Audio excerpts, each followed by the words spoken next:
So while I've got this queen excluder off, I just wanted to show you what I do when I get a chance of a quick look at things, just to see how my mite levels are doing. Now, between this top box and the bottom box, so you know I do a 5/5. So I'm going to make this one in a minute, put the queen underneath here with the queen excluder, so she can't get up top, so I can make this a finisher. What I'm doing is at first, now I've got these drones, hit the drone between the two frames, which is very often what you get. I'm just having a little look at these drones to see if we've got any, what our mite levels are like. So that's clean. That's clean.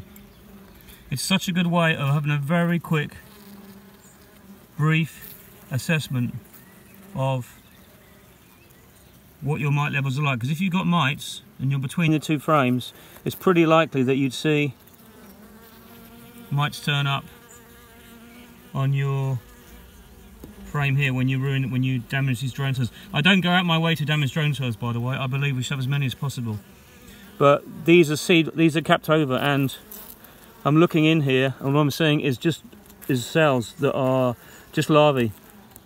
There's no mites at all, which is lucky. I mean, I'm not saying I haven't got them. I know I've got them, but it's just an indication of what the levels are like, which everybody should be doing, because by doing that, it gives you a bit of an idea of what's going on in your colony. And obviously a mite wash. But I tend to do mite washes later in the season to see what my numbers are. I should do them more often. And I haven't seen a single mite in those. That just must be an exceptional high. But these are nice bees anyway. And these are from one of my supposed hygienic traits sources I've got them from. So it's looking good. So I'm going to smoke these bees off, just to get them out of the way, because I don't want to damage these. And what I'm going to do, so there's the queen here. Luckily I opened up the colony and there she was straight away on the frame of the top. So I'm going to get rid of these bees just so I can get the queen excluder on, and then clean this off, put them on one side. There's a few bees who always unfortunately get damaged, but as careful as I can, because I want to get this queen excluder on fairly flat. So there we go, that's the queen excluder on. But first I want to put the queen underneath. So here she is. She's actually a really good prolific queen, this one. She's mated here last year, so I'm pretty pleased with that. So there she goes. I'm going to release her now and she'll come out under the... There she'll go. She's walked down into the frame. So she's gone. And I know she's underneath this excluder. So this goes on top.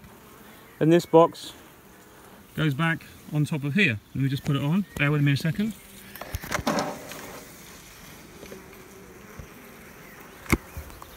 So I now know that this queen is beneath this excluder. You can finish cells, and that's what I'm going to do. It's a lovely strong colony. I've been feeding them. I'm actually going to take a frame of honey out of here, because I can use that to make nukes, because of this cell builder I'm just about to harvest frames from, because they're just about capped over, is now ready to restock. So I'm going to restock that, and I've got another one to make up this afternoon that I'll graft in tonight, and then I'm going to stock another one in 4 or 5 days time to give me another bolus of cells when I need them.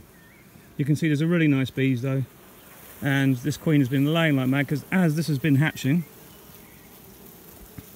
I don't know if you can see that, every single cell has been relayed into it. There's the hatching brood, and there's the cells. There's the cells there that, sorry, the eggs that she's laid. You might just be able to see those. But that's fantastic. So there's a lovely queen. She's now underneath the excluder. That's what you want to see, a whole sheet laid up. And this is just a prolific hive. And these will finish cells really well. There we go, that's back in now. So what you must do though as well is, when you regularly, what you need to do, because I know that the cells in this frame I've just shown you are going to be, they're going to be born in about another 3 days. They're going to be larvae. They're going to need to be fed. So this is the frame you'd want to put your, in here is where you want to put your grafts to be finished, because there'll be maximum number of nurse bees on that frame, and probably that frame up in the top here, in the middle as well, so it's the warmest place. So these are going to be fed really well by those nurse bees. Now don't forget, we're only putting 14 cells in maximum, and there's a lot of argument where, well, perhaps you should leave them in the cell builder, because the cell builder's just got pure nurse bees. I agree, but also it frees up my cell builder to restock it with the next load. So I'm pushing them through, and because I've got finishers that do the same job and they're prolific young colonies that are strong, they don't swarm, I keep them strong, and they feed my finishing queens. They're already started. It's to them, I think, it's just like finishing another cell. It's a really nice day actually today. We've got not much nectar on, we've got a lot of pollen coming in. It's surprising how things are still booming. So anyway, that's my finisher. And as I say, you bring brood up from the bottom, and I'm going to have to take this frame out here because this is too full of honey already. These two outside frames are already full. So it just shows you how well they've done. I have fed them, but you need to keep that cycle going. You need to keep food going in and frames coming out and going in, and you need to bring up brood from the bottom now to the top. When this is, the queen was in here today, so I moved her out. But what you need to do is, when that's hatched out, and this will be full of honey and rebuilt in say a week, I will then move that one out and put a fresh one in there, and then I'll move a frame from the bottom up to the top and swap it over, so the queen has always got room to lay in the bottom. That's how I run these. One hand, but basically finishers are pretty simple objects really.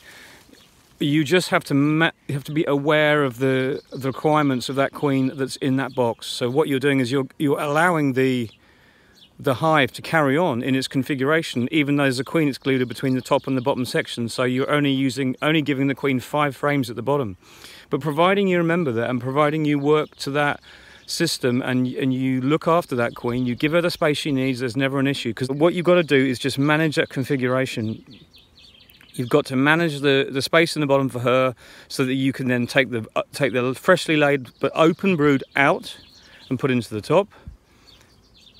And then you can put in fresh frames for her to lay into in the bottom. And by having a cell builder as well, you end up with a lot of frames that are perfect for this. So all you're doing is you're swapping resources. You're just swapping resources from colony to colony and carefully managing them so that they all benefit in the best way. And at the end of it, you get strong colonies to finish with that don't swarm because they've got young prolific queens, and you've always got queens. Often I find a colony that isn't doing so well, I just pop the queen, and I've got a virgin queen to run in 2 days later after they started emergency cells.